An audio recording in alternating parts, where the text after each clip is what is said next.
Aceita aí, Máximo. Agora consegui. Pronto, Ah, agora estamos. Mas opa. tem que ser pelo celular, Alan. É, pelo celular, é. Tem que ser pelo celular porque o computador está atrasado, está uns É isso 10 aí. segundos atrasado É isso aí. a Que bom, deu transmissão. certo. Boa Tudo noite. bem, então. Boa noite. Boa Tudo noite, bem boa aí? noite a todos. Graças a Deus. É, que Muito bom. obrigado pelo convite, né? Oh, que isso. É um prazer. Obrigado Bom, a todos por estarem participando também. para E mim tudo. é um prazer, né, fazer essa live com você. O Máximo é uma referência na osteopatia. Eu tive o prazer de conhecê-lo em um congresso, né, Máximo? E depois disso, Pois. criamos uma amizade e tive a oportunidade de ser seu aluno no método coluna de pressão do Finney William e também você me deu a oportunidade de trazer o curso, né, numa edição para Londrina. Acho que todos que Pois fizeram é. aproveitaram muito, né? Então, para mim é um prazer ter você aqui para a gente falar um pouco das desordens digestivas, né? A visão de um osteopata. E eu vou complementando aí um pouco com a visão biológica. Então, obrigado aí pela oportunidade de você, né, conceder um pouco, né, ceder um pouco do seu tempo e do seu conhecimento para nós, tá? Imagina, é um prazer compartilhar e aprender, pois estou curioso também de escutar o que você vai falar sobre a parte biológica, né? Assim, obrigado pelo convite, obrigado a todos por estarem participando.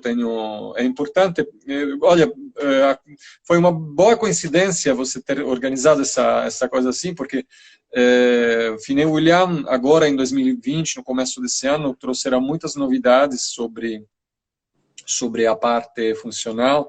Então, houve uma evolução no método, algumas coisas mudaram radicalmente, inclusive no tratamento. Então, gostaria de compartilhar um pouquinho essa parte com todos. Então, Sim.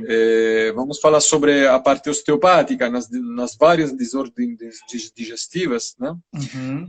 O Alan já me antecipou que foi feito um inquérito e foram pedidas mais explicações sobre refluxo, sobre obstipação e gastralgia em geral, não? Essas são Exato. as certo.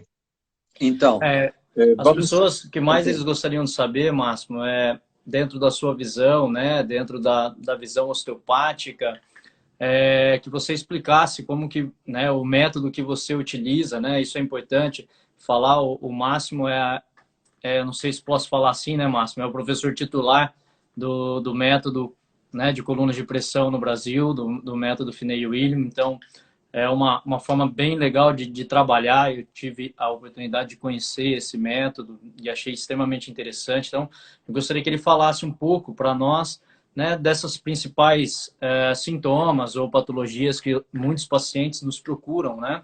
E como que seria a visão, né, de um osteopata e do método, principalmente sobre essas patologias que as pessoas mais perguntaram. Então, veja aí, Certo. vamos começar pelo refluxo, Márcio. Nós temos vários projetos aí sobre refluxo, né? Pois, Alguns projetos pois de é. pesquisa que a gente vai dar A andamento para gente tem que falar publicar, né?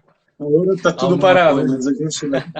Agora parou tudo, mas nós vamos retomar, né? E com certeza Vamos. no futuro nós vamos ter estudos bem relevantes dentro dessa abordagem osteopática em grupo de pacientes com refluxo. Então, gostaria que você falasse um pouco de como que seria essa visão, como que a gente poderia abordar um paciente, como que é o olhar de um osteopata diante de um paciente que está apresentando um quadro de refluxo.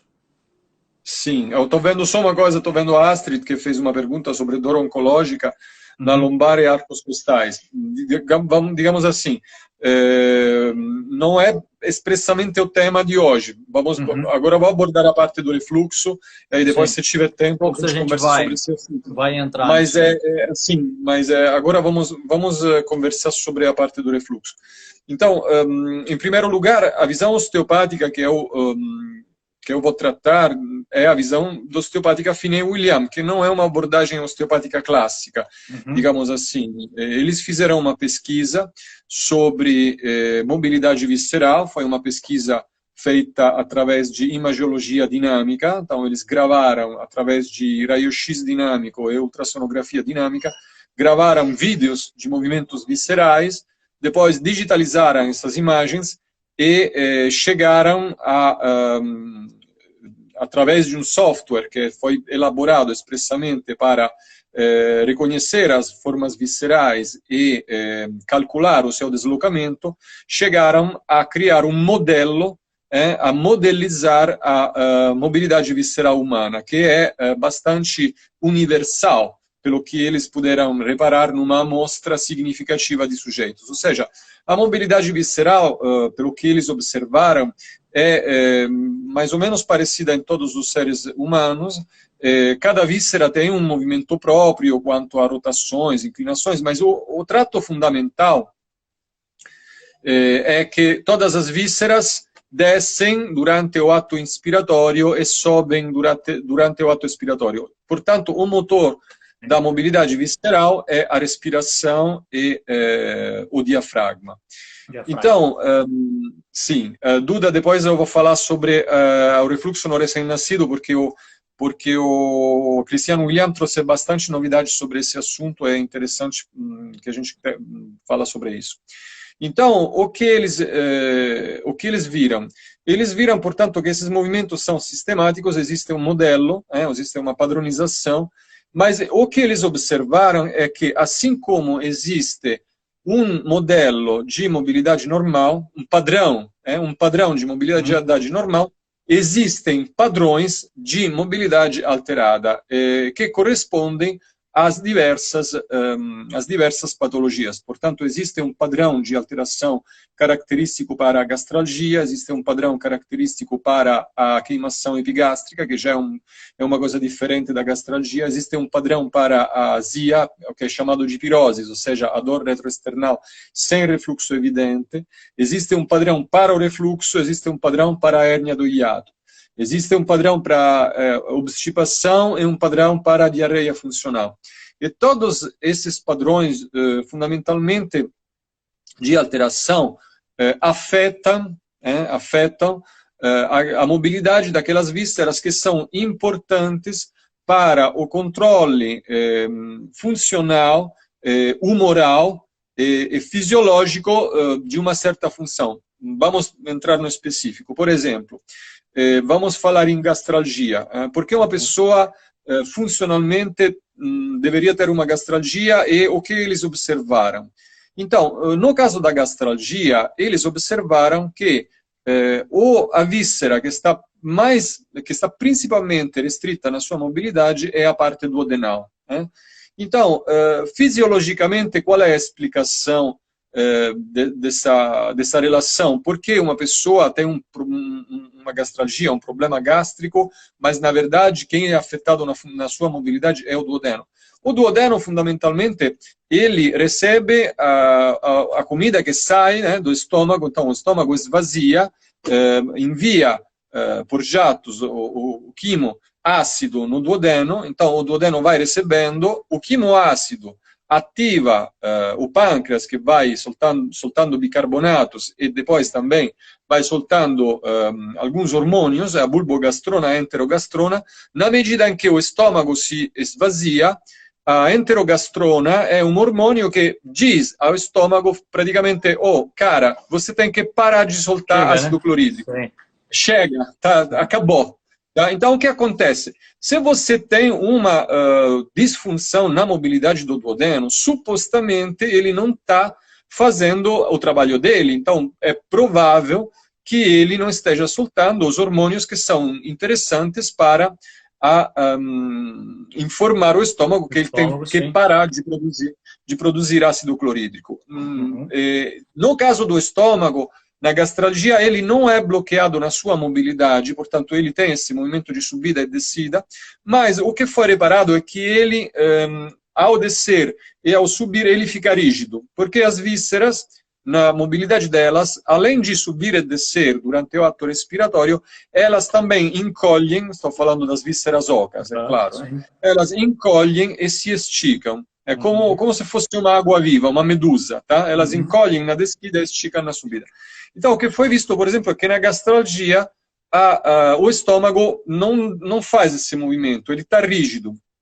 Então, isso daqui, eles observaram, fizeram também uma meta-análise muito, muito grande sobre mais de 900 pesquisas, e eles observaram que, segundo algumas pesquisas, os músculos, as células musculares em geral, elas têm uma capacidade de gravar a memória do estresse mecânico que elas receberam. Portanto, por exemplo, se uma certa área foi submetida a um estresse mecânico durante um certo tempo, essa área vai ficando progressivamente mais rígida. Ela memoriza, ela grava a memória desse estresse mecânico que recebeu. Existe um estudo chamado Zero Stress State que fala exatamente sobre esse fato. Então, supostamente, o que eles pensam é que uma área visceral submetida a um estresse mecânico particular, que no caso específico seria uma pressão diafragmática aumentada por um certo tempo, então essas células musculares vão se rigidificando. E isso tem a ver muito com as propriedades viscosas e elásticas dos tecidos. Deixa eu ver se eu tenho um comentário, uma pergunta aqui. Qual é o nome da patologia? Sobre gastralgia. Agora a gastralgia. Carlos, é a gastralgia. Gastralgia, Carlos. Então, essa memória é gravada, e isso por quê? Porque as células humanas, elas têm a capacidade de reagir aos estresses mecânicos de uma forma diferenciada, conforme a duração do estresse. Quando uma célula humana é submetida a um estresse mecânico de curto prazo, ela reage como um tecido elástico, portanto ela se deforma e volta depois logo a sua posição natural, a sua dimensão, a sua conformação natural na hora que o estresse mecânico é eliminado. Mas se esse estresse mecânico é mantido durante um certo tempo, as células reagem como tecidos viscosos. Então, elas praticamente ficam mais rígidas e menos elásticas. Então, o que se pensa que aconteça com as células musculares do tecido muscular liso é que quando elas são submetidas a um estresse mecânico prolongado, no caso específico, a uma pressão abdominal cronicamente aumentada, e não importa que seja muito aumento, pode ser um aumento até pequeno, poucos milímetros de mercúrio, são suficientes para criar essas alterações. Então, o que o Finney e o William observaram no trabalho deles é que as pressões, elas, dentro do nosso corpo, as pressões intracavitárias, elas seguem vetores bem definidos, que são vetores ou lineares ou cruzados, tá? E, na medida em que essas pressões, algumas vezes, ficam cronicamente aumentadas, você pode ter um vetor pressório, por exemplo, unilateral direito, ou unilateral esquerdo, ou você pode ter um vetor cruzado esquerdo, e esse vetor de força cronicamente aumentado, que é mantido durante um longo prazo, vai, ao longo do tempo, comprometendo a mobilidade das vísceras que são incluídas dentro desse vetor de força. Então, por exemplo, se você tem uma hiperpressão torácica esquerda, tá? Portanto, um tórax hiperrígido à esquerda, depois você cruza para o lado direito, você vai gerando um estresse mecânico que vai afetando a hemicúpula diafragmática esquerda, tá? O estômago, a primeira e segunda porção do adenal, e depois vai afetando o jejum e a área do íleo, da válvula ileocecal e do cólon ascendente. Tá? Então, você vai criando o que é chamado de uma coluna de pressão esquerda cruzada, que é o esquema característico que se encontra em todos os transtornos gástricos. Então, você começa com uma simples gastralgia, onde você tem apenas um pequeno transtorno na mobilidade da primeira e segunda porção do adenal, das flexuras cólicas e da área da válvula ileocecal, do cólon ascendente, vai progressivamente piorando, piorando, piorando, até que você não chega a ter uma região mediastínica totalmente bloqueada, com uma hemicúpula diafragmática bem imóvel, todo o quadro duodenal totalmente bloqueado e toda a parte do cólon ascendente da região do íleo totalmente ou bem travado, e você chega numa situação de refluxo. Tá? Então, o que é o refluxo, fundamentalmente? O refluxo é um estômago que fica preso entre o martelo e a bigorna. Ou seja, você tem uma hiperpressão diafragmática em cima, que está comprimindo ele, e por baixo você tem um duodeno totalmente bloqueado. Então, esse coitado do estômago, considerando que o duodeno é preso, portanto, ele não pode esvaziar corretamente, então, e você acaba comprometendo, inclusive, as áreas esfinterianas, que são próprias do estômago, portanto, você não tem uma boa funcionalidade do piloro, você não tem uma boa funcionalidade da flexura duodeno-jejunal, que é responsável do esvaziamento do duodeno. Então, esse duodeno é muito, muito fixado, o bolo alimentar não progride para baixo. Então, qual é a forma mais fácil do estômago esvaziar? Para cima, porque não tem jeito, tá? É muito mais fácil esvaziar para cima, considerando, entre as outras coisas, que um dos dois principais responsáveis da barreira antirefluxo, que no caso específico é o diafragma, a pinça diafragmática, é bloqueado porque você tem uma hemicúpula diafragmática totalmente travada ou bem travada, então você perde a funcionalidade do diafragma crural, que tem uma importância de mais ou menos 44% na barreira antirefluxo. Então você só tem o esfíncter esofágico liso para garantir essa funcionalidade. Né? É que é 56%. E, então você acaba perdendo, acaba comprometendo praticamente boa parte da funcionalidade da região endocárdia. Então não tem jeito, você vai para uma condição de refluxo, não tem como sair dessa. Então essa é a condição de refluxo. Então, falando... Pode falar. Pode falar. Não, você tinha uma pergunta, pode fazer, sem problemas. É legal, só uma observação dentro das suas falas, né? A gente vê o olhar do osteopata, né? O que diferencia muitas vezes o trabalho de um osteopata, né? Então você vê que um paciente, muitas vezes ele estranha porque ele nos procura com uma gastralgia, um refluxo, e você vê que você iniciou toda a sua fala, né, dizendo que grande parte dos problemas do estômago são advindos de uma disfunção do duodeno, né? Então veja como é importante essa correlação, né? Porque às vezes o paciente ele está acostumado com aquela visão médica tradicional, né, de que eu tenho um problema de refluxo, então eu vou e tomo um antiácido, como se o problema do refluxo fosse a hiperacidez do meu estômago, né? Então eu acabo diminuindo essa acidez, enfim, traz um certo conforto para o paciente, muitas vezes, mas acaba interferindo ainda mais nessa função, né? Porque se a gente fosse parar para pensar se o duodeno depende da acidez do quimo para informar o estômago, né? Para o estômago diminuir a sua função, se eu tenho um ambiente menos ácido, consequentemente, a longo prazo eu vou alterar ainda mais essa... Espera aí que bloqueou lá para o máximo.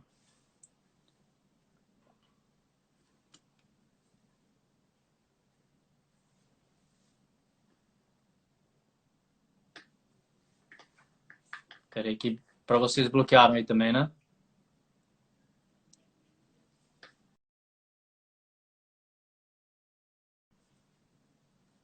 O máximo caiu.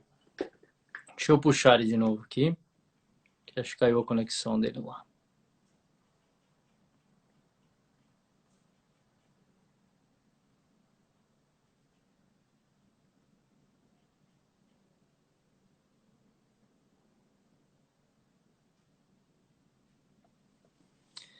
Caiu a conexão do Máximo. Vamos ver se ele consegue voltar. Deixa eu só conversar com ele aqui que caiu para ele lá. Vocês me escutam bem?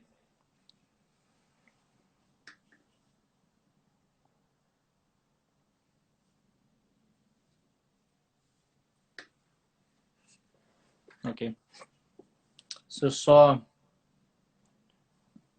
O Máximo caiu aqui. Vamos ver se ele... Se eu consigo puxar ele de volta aqui.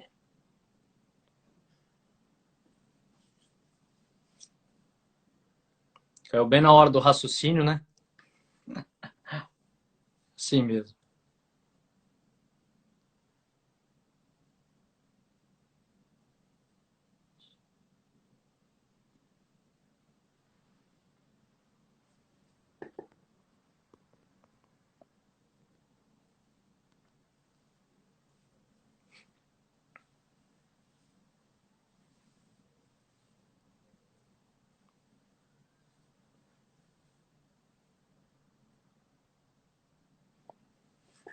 Deixa eu ir continuando o raciocínio, né? O Máximo caiu, vamos tocando aqui. Então, eu vinha conversando com ele justamente desse olhar do osteopata, né?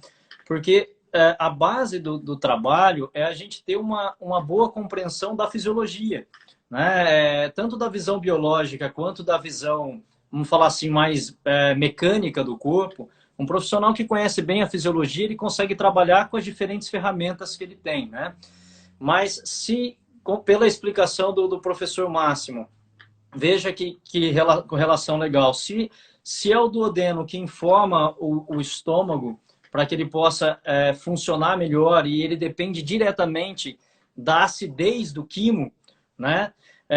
Quando eu vou lá e muitas vezes acabo tomando... Deixa eu puxar ele de novo aqui, para a gente ir junto nesse...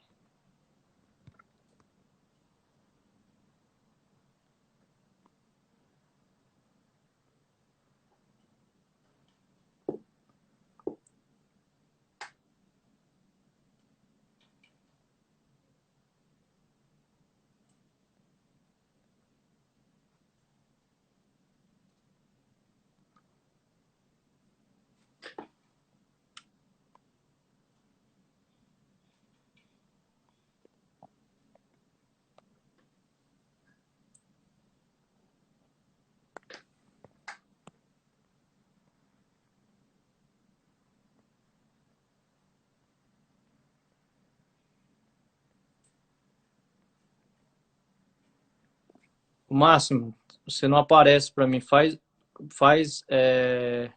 Ai, beleza. Ok, agora sim, Máximo.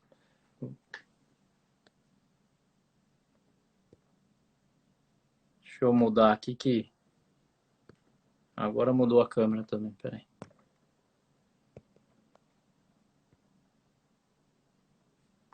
Vixe, Maria. Agora sim. Ai. Máximo.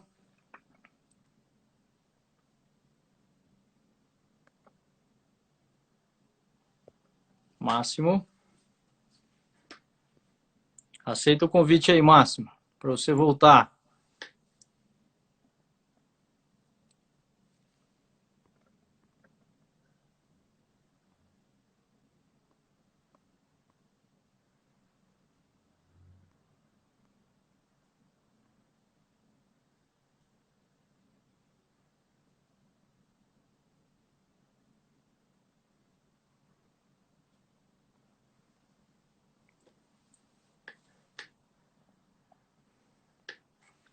Aceita aí, Máximo. Tecnologia, né?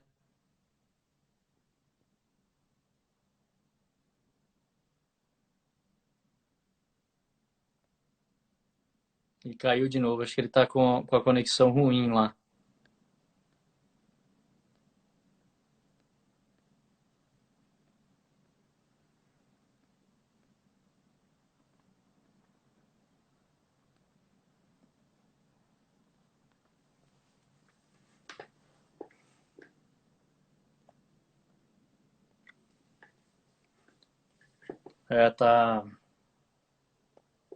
Tá caindo a conexão do Máximo lá. Vamos seguindo. Então, é importante a gente ver, né, o trabalho do osteopata, né? Que é o que a gente fala muitas vezes para os nossos pacientes. O paciente, ele nos procura com um problema gástrico, tomando medicamentos para diminuir, muitas vezes, a acidez do estômago, e no totalmente contrário ao padrão da fisiologia, ao padrão de funcionamento, né, do corpo. Então, justamente quando o osteopata ele vai ter um olhar diante de determinado sintoma ou, né, vamos falar assim, diante de alguma doença que o paciente nos procura, esse olhar de forma integral, global, é o que determina, sem dúvida nenhuma, o grande diferencial do osteopata, né, Vocês não estão me ouvindo? Sim. O que diferencia justamente o trabalho do osteopata é esse olhar diferenciado que a gente tem para o paciente diante da sintomatologia que ele nos procura, né? Então, veja, dentro desse padrão clássico aí do método do coluna de pressão, quando ele determina essa cadeia cruzada que foi identificado como um padrão dos pacientes que apresentam sintomas gástricos, né? Veja que para a gente recuperar muitas vezes a função dessa região do estômago, nós teríamos que recuperar a função de vários outros órgãos que de alguma forma se correlacionam com o estômago, né? Pensando sempre na fisiologia e na relação anatômica, né? A conexão de um órgão com outro órgão e essa compreensão que nós temos do paciente como um todo, né? Essa relação pelo computador eu não consigo te chamar, Máximo.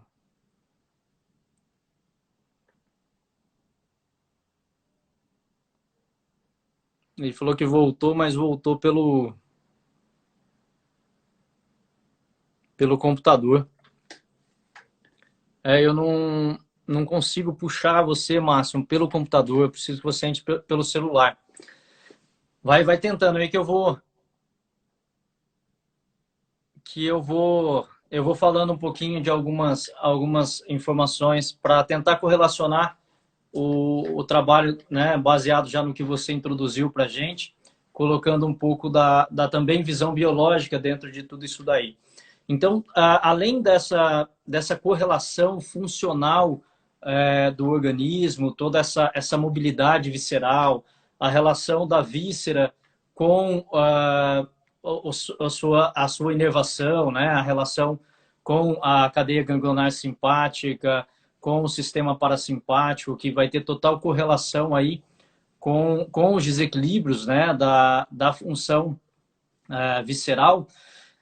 O Máximo também falou um pouco, isso vai me dar gancho, né? Para eu explicar também uma outra correlação. Ele falou muito de memória celular, né? Que os estudos de Finney e William mostrou que diante de situações traumáticas, a víscera ela perde a sua capacidade de se movimentar, principalmente o que nós poderíamos chamar de complacência visceral, né? Aquela capacidade da víscera de esticar e encolher, né?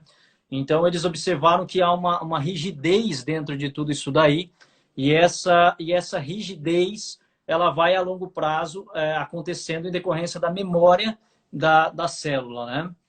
E do ponto de vista biológico, é exatamente isso que acontece também no nível tecidual. Porém, né, nós não vamos investigar, né, não vamos ter um olhar do ponto de vista mecânico, do ponto de vista traumático, né? Nós vamos ter um olhar incluindo o hiperestresse, a psique.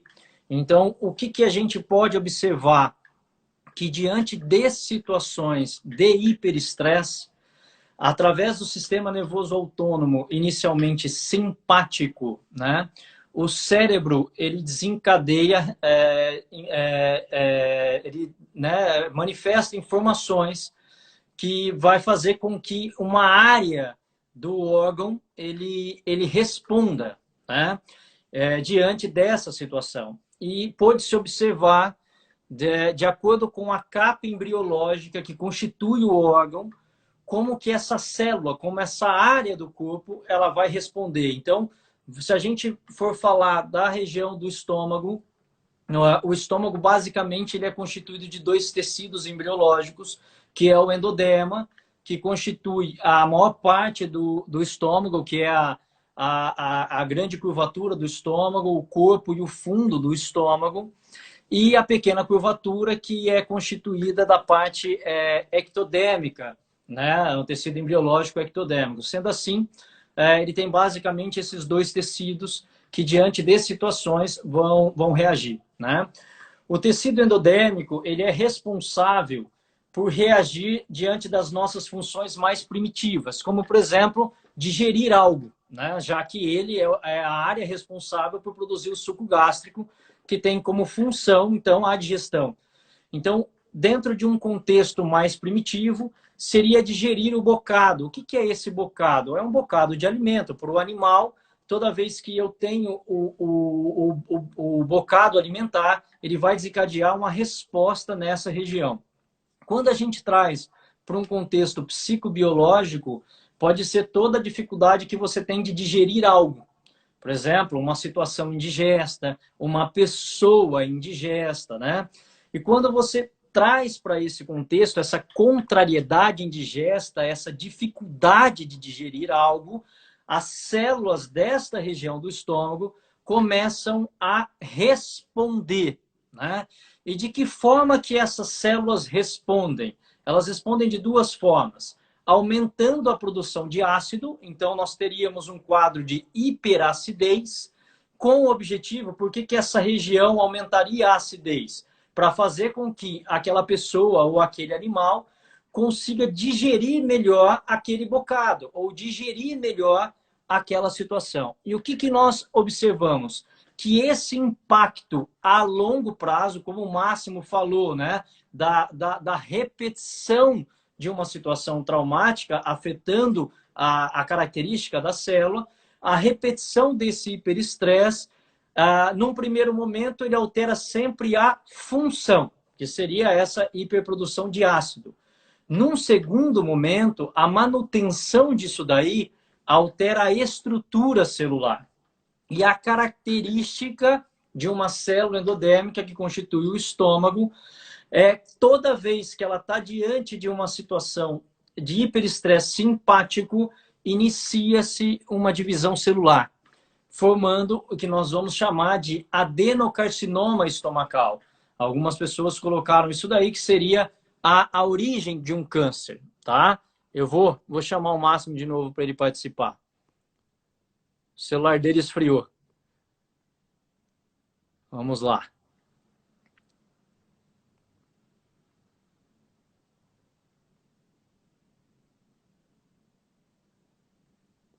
Aceita aí, Máximo. Volta aí para acrescentar com a gente aí.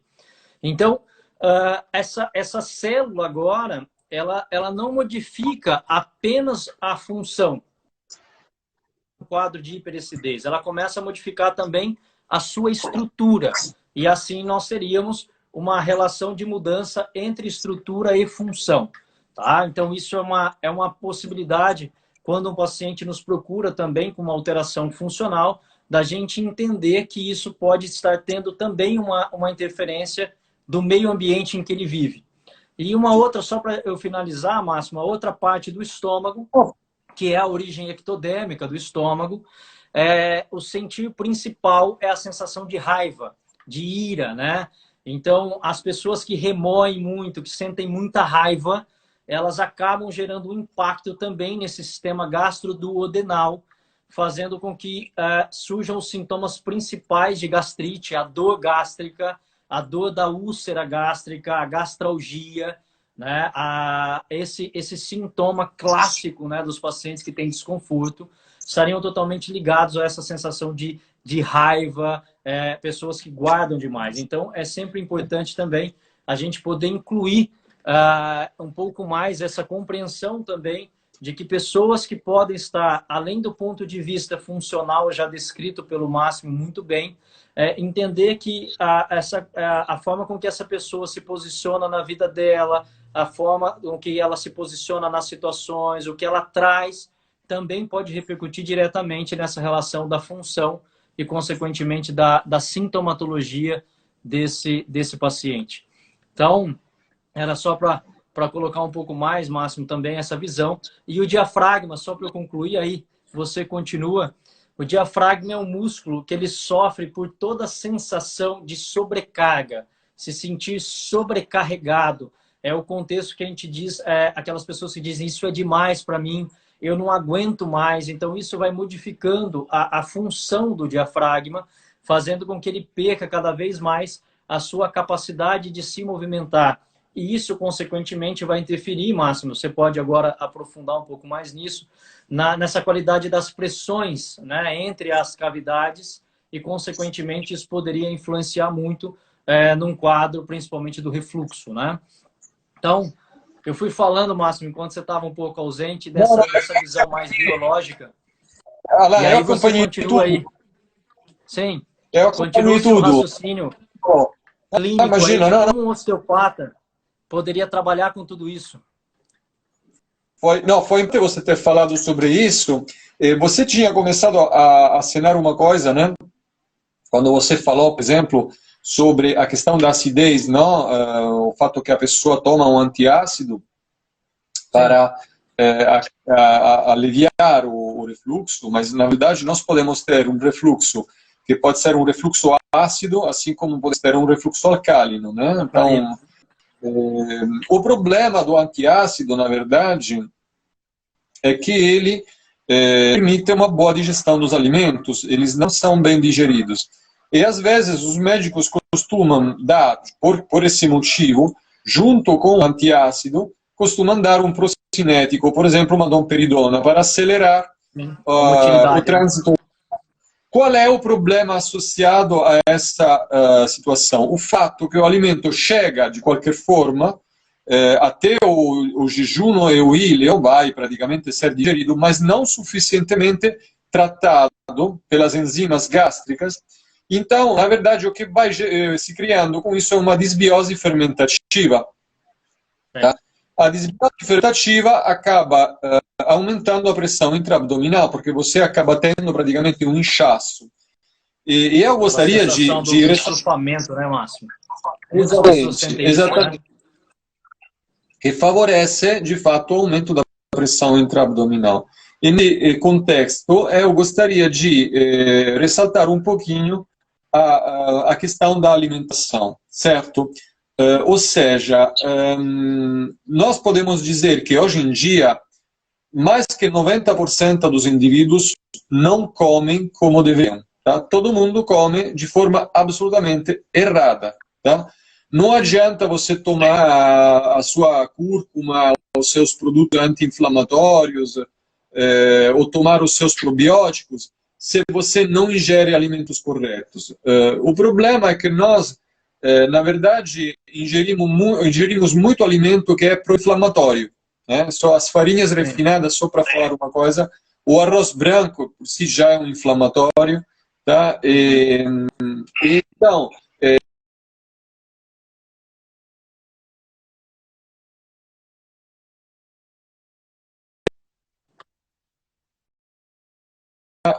o necessário. Então, a questão alimentar joga um papel importantíssimo, porque você ingere alimentos que vão gerando inflamação, vão inflamando a tua mucosa intestinal. Então, não adianta você tomar a sua glutamina, não adianta nada. Você tem que corrigir radicalmente a alimentação. E, nesse sentido, é importante também ressaltar o fato que não existem receitas universais. Ou seja,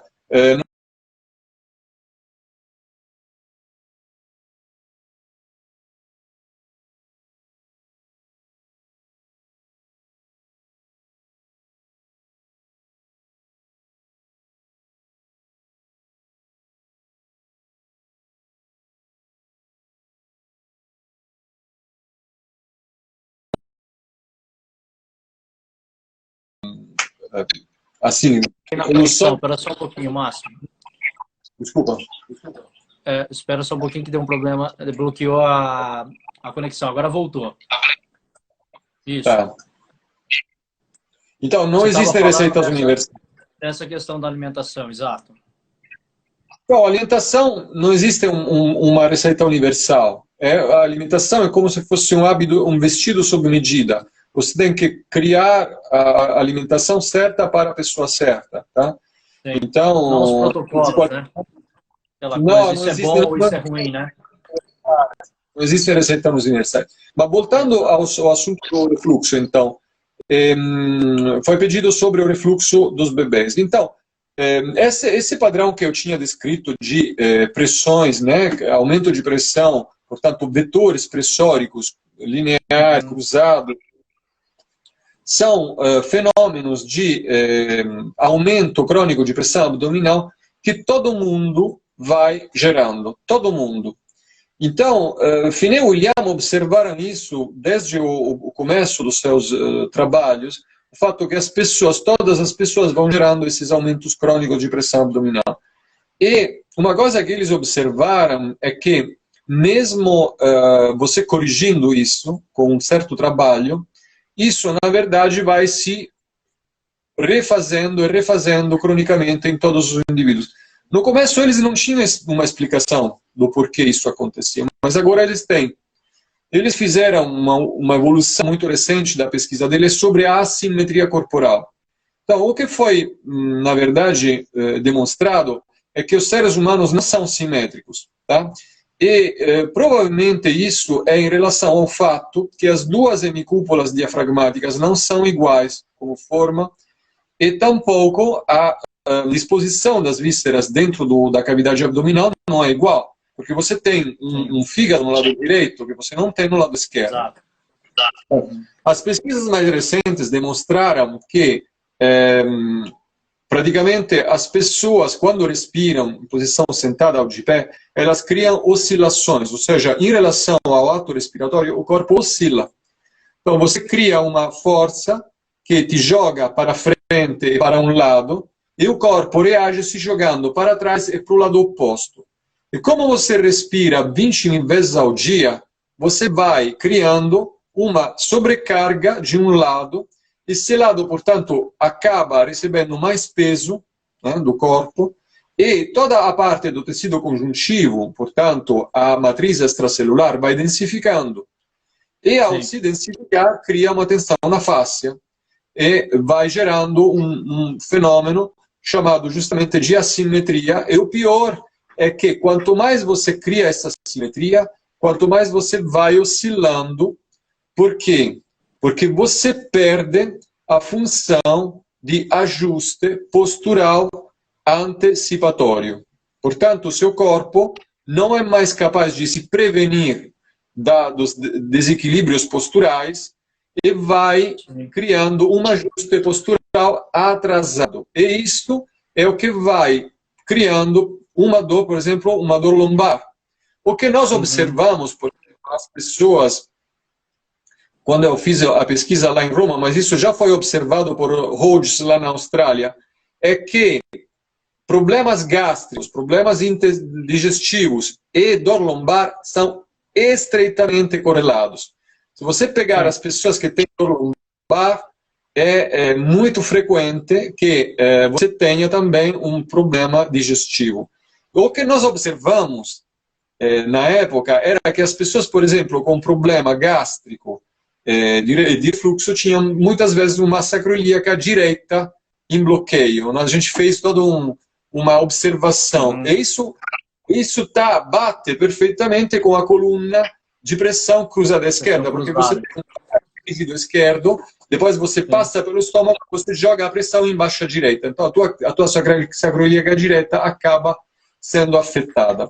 Então, nos bebês também existe essa questão de assimetria corporal. Os bebês nascem já com coluna de pressão ativada, embora eles não andam de pé. Eles já nascem com coluna de pressão ativada, provavelmente pela posição que eles têm dentro do abdômen materno. O fluido, o líquido amniótico que vai gerando pressões, provavelmente vai criando umas colunas de pressão. Os bebês muitas vezes nascem com uma coluna de pressão ativada no lado esquerdo. Então, eles fazem o quê? Eles fazem um refluxo e muitas vezes associado a um torcicolo congênito. Por quê? Porque a ativação da coluna de pressão acaba gerando uma tensão crônica em um grupo de músculos, que são músculos responsáveis desse aumento pressórico, entre os quais justamente o esternocleidomastoideo. Portanto, estas ativam o ICOM esquerdo e fazem um torcicolo para o lado direito. Então, eles viram, estão com maior facilidade de olhar para a esquerda e uma inclinação da cabeça para o lado esquerdo. Quando não há uma tensão da dura mater, aí nesse caso muda, porque se houver uma tensão meninge crânica, eles fazem uma inclinação, um side bending lateral de um lado. Mas normalmente eles fazem uma side bending esquerdo e uma rotação à direita. Então, eles acabam gerando esse torcicolo congênito, associado, veja o caso, a um refluxo. Aí, nesse caso, se você fizer uma teste de tórax em um bebê, você vai sentindo, apalpando o tórax do bebê, você vai ver que o tórax esquerdo não é, tem uma rigidez maior que o direito. Sim. Ou às vezes pode acontecer o contrário, certo? Então, isso é o quadro, por exemplo, do refluxo nos bebês, muitas vezes. Obrigado, Ana Paula. Prazer que você esteja na sala. Então, é isso aqui. Então, o trabalho consiste em você normalizar essas pressões, trabalhando... aqui que está todo o jogo. O que é que pode gerar essas pressões? Na verdade, qualquer coisa. Porque o aumento da pressão abdominal depende de uma ativação crônica de um grupo de músculos, principalmente o diafragma, professor, o transverso. Nós temos mais 5 minutos só, tá? Ah, tá, tudo bem. Então, eu queria ficar a noite inteira aqui, mas essa vai cortar, nós vamos fazer uma outra, tá? Como é que você normaliza isso? Você tem que trabalhar osteopaticamente, tentando visar o seu foco nas normalizações das pressões intracavitárias. Então, você tem que buscar quais são os